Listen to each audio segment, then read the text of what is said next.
Assalamualaikum warahmatullahi wabarakatuh. Salam, Om Swastiastu, Namo Buddhaya, salam kebajikan, salam sejahtera bagi kita semua. Yang pertama-tama yang saya hormati Ibu Nurani Masita selaku dosen matkul kalkulus kami, dan di sini saya ingin mempresentasikan tentang kalkulus 2, yaitu tentang integral Riemann. Sebelum masuk ke materi, izinkan saya untuk mengenalkan anggota kelompok kami.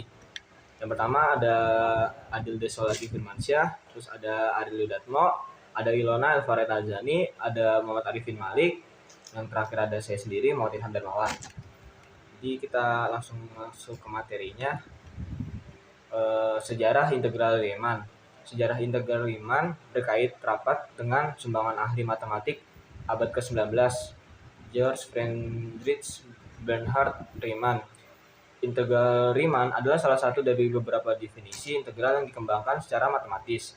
Generalisasi integral Riemann dari gagasan integral mengacu pada fungsi yang terjadi secara signifikan lebih dari satu kali pada jarak tertentu. Dalam rumus ini, interval dapat dibagi menjadi subinterval yang berukuran kecil. Bilangan yang disebut integral Riemann diberikan sebagai bilangan batas Riemann jika subinterval lebarnya mendekati 0. Pendekatan ini memungkinkan kita menghitung luas fungsi kurva bawah yang tidak memiliki bentuk sederhana. Kontribusi Riemann terhadap teori integral Riemann dan teori fungsional membuka kemungkinan baru bagi pengembangan lebih lanjut matematika di berbagai bidang, termasuk teori bilangan, kompleks analitik, dan matematika fisika. Karya-karyanya tetap menjadi unsur fundamental matematika modern. Lalu ada teorema keintegralan. Diberikan interval I sama dengan AB dan fungsi terbatas F banding I menjadi R. Fungsi F terintegral pada I jika dan hanya jika untuk setiap epsilon lebih besar dari 0. Terdapat partisipasi P epsilon pada I sedemikian hingga U P epsilon, F min L P epsilon, F min kurang dari epsilon. Selanjutnya akan dibacakan oleh Ariel Widatmo. Baik, saya Ariel. Di sini saya akan melanjutkan teorema Riemann. Misalkan I sama dengan AB dan F I ke R fungsi terbatas. Fungsi F dikatakan terintegral Riemann pada I jika LF sama dengan UF. Dalam kasus ini, integral Riemann dari F atas I didefinisikan sebagai nilai LF sama dengan UF dan dinotasikan dengan integral dari A ke B Fx dx. Baik, dilanjutkan. Diberikan interval I sama dengan AB dan fungsi terbatas Fi ke R, fungsi F terintegral pada I jika dan hanya jika untuk setiap epsilon lebih besar 0. Terdapat partisi P epsilon pada I sedemikian hingga U P epsilon F dikurang L P epsilon F lebih kecil daripada epsilon.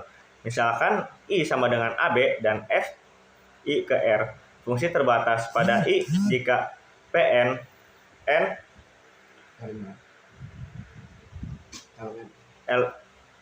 jika Pn n elemen n, barisan partisi dari I sehingga lim n U Pn F dikurang L Pn F sama dengan 0, maka fungsi F terintegral pada I dan lim n L Pn F sama dengan integral A ke B F sama dengan lim n U Pn F. Baik, saya Adil akan melanjutkan teorema Riemann. Misalkan I sama dengan AB dan F G mematakan I ke R adalah fungsi terintegral Riemann pada I. Jika K elemen dari R, maka fungsi-fungsi Kf dan F plus G merupakan fungsi-fungsi terintegral Riemann pada I. Dan integral A sampai B Kf sama dengan K dikali integral A sampai B F. Serta integral A sampai B F plus G sama dengan integral A sampai B F plus integral A sampai B G. Jika I sama dengan AB dengan A kurang dari C C kurang dari B, dan F memetakan I ke R. Fungsi terbatas pada F terintegralkan Riemann pada I jika dan hanya jika F terintegralkan Riemann pada I sama dengan AC dan I2 sama dengan CB. Dalam kasus ini berlaku integral A sampai B F sama dengan integral A sampai C F plus integral C sampai B F. Baik, selanjutnya akan dilanjutkan oleh Arifin. Baik, saya Arifin, saya akan melanjutkan. Misalkan I sama dengan AB dan F I ke R fungsi terbatas. Pernyataan berikut ekuivalen. A. Fungsi F terintegral Riemann pada I. B. Untuk setiap epsilon ke 0 terdapat partisi P epsilon sama dengan dalam kurung X0, X1, X2 hingga Xn dari I sehingga sigma E K sama dengan 1 hingga ke N, MK dikurangin M kecil K, XK dikurangin X kecil K min 1 kurang dari epsilon. C. Untuk setiap epsilon hingga ke 0 terdapat partisi P epsilon sama dengan X0, X1, X2 hingga ke Xn dari I sehingga sigma E K sama dengan 1 hingga ke N, WK XK dikurangin XK min 1 kurang dari epsilon dengan WK sama dengan sub Fx min Fy. Xy elemen dari XK min 1 XK. Jika I sama dengan AB dan F I ke R fungsi monoton pada I, maka fungsi F terintegral Riemann pada I. Misalkan F fungsi monoton naik pada I dan Pn sama dengan X0, X1, X2 hingga Xn. Partisi dari I dengan XK min XK min 1 sama dengan B min A per N. Untuk K 1, 2, 3 hingga N, karena F monoton naik pada I, maka MK sama dengan Fxk min 1 dan MK sama dengan Fxk. Selanjutnya diperoleh sigma E K sama dengan 1 hingga N, M besar K min M kecil K. XK min XK min 1 sama dengan Fx1 dikurangi Fx0 ditambah Fx2 dikurangi Fx1 plus titik-titik plus Fxn dikurangi Fxn min 1. Hasilnya adalah Fxn dikurangi Fx0 dikurangi Fb dikurangi Fa. Contoh soal.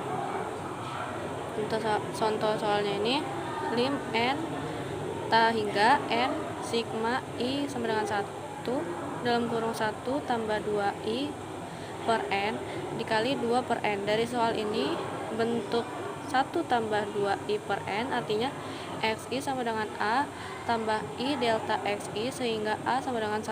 Berdasarkan rumus lim n ta hingga n sigma i sama dengan 1 fxi delta xi, maka delta xi sama dengan b kurang a per n sama dengan 2 per n menjadi b kurang a sama dengan 2. Dengan a sama dengan 1, maka b kurang a sama dengan 2 menjadi b kurang 1 sama dengan 2 menjadi, jadi hasil b nya ini sama dengan 3. Bentuk xi sama dengan a tambah i delta xi sama dengan 1 tambah i 2 per n sama dengan 1 tambah 2i per n. Fxi sama dengan dalam kurung 1 tambah 2i per n sama dengan xi, artinya fx sama dengan x. Bentuk integral tentunya itu lim n ta hingga n sigma i sama dengan 1 dalam kurung 1 tambah 2i per n dikali 2 per n. Jadi b integral a fx dx sama dengan 3 integral 1 x dx. Jadi bentuk integral tentunya adalah 3 integral 1 x dx. Di sini ada contoh soal yang kedua, lim n ta hingga sigma e i sama dengan i ke n kurung 1 plus 2i per n tutup kurung 2 per n. Dari soal ini bentuk 1 plus 2i per n artinya xi sama dengan a plus i delta xi, sehingga A sama dengan I. Berdasarkan rumus lim n tak hingga sigma I sama dengan 1 hingga ke N F XI delta XI, maka delta XI sama dengan B min A per N sama dengan 2 per N.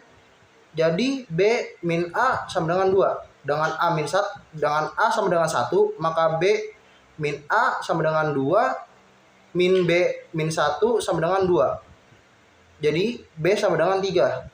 Bentuk XI sama dengan A plus I delta XI sama dengan 1 plus I 2 per N sama dengan 1 plus 2I per N. Fxi sama dengan 1 plus 2I per N sama dengan XI. Artinya Fx sama dengan X. Bentuk integral tentunya lim n tak hingga sigma I sama dengan 1 hingga ke N 1 plus 2I sama dengan N 2 per N sama dengan A integral hingga ke B integral A hingga ke B Fx dx sama dengan integral 1 hingga ke 3 X dx. Jadi bentuk integral tentunya adalah integral 1 hingga ke 3 X dx. Baik, saya akan menjelaskan contoh soal yang ketiga. Dengan menggunakan metode integral Riemann, hitunglah fungsi fx sama dengan x kuadrat plus 1 dengan batas 0 sampai 2 dengan n sama dengan 4. Sebelumnya kita harus mencari dx-nya terlebih dahulu. Dx sama dengan d min a per n sama dengan 2 min 0 per 4 sama dengan 0,5. Kemudian titik x1 sama dengan titik partisi xi sama dengan 0, 0,5, 1, dan 1,5. Luas dari A dari sebelah kiri sama dengan dx dikali f0 tambah f0,5 ditambah f1 tambah f1,5 sama dengan 0,5 dikali 1 1,25 2 3,25 sama dengan 0,5 dikali 7,5 sama dengan 3,75. Kemudian luas dari sebelah kanan sama dengan dx dikali f0,5 tambah f1 ditambah f1,5 ditambah f2 sama dengan 0,5 dikali 1,25 2 3,25 5 sama dengan 0,5 dikali 11,5 sama dengan 5,75. Untuk menghitung luas yang sebenarnya sama dengan dihitung rata-rata, yaitu A dari kiri plus A dari kanan dibagi 2. Sama 3,75 ditambah 5,75 dibagi 2 sama dengan 9,5 dibagi 2 sama dengan 4,75. Sekian presentasi dari kelompok kami. Mohon maaf bila ada kesalahan kata. Billahi taufiq wal hidayah. Wassalamualaikum warahmatullahi wabarakatuh.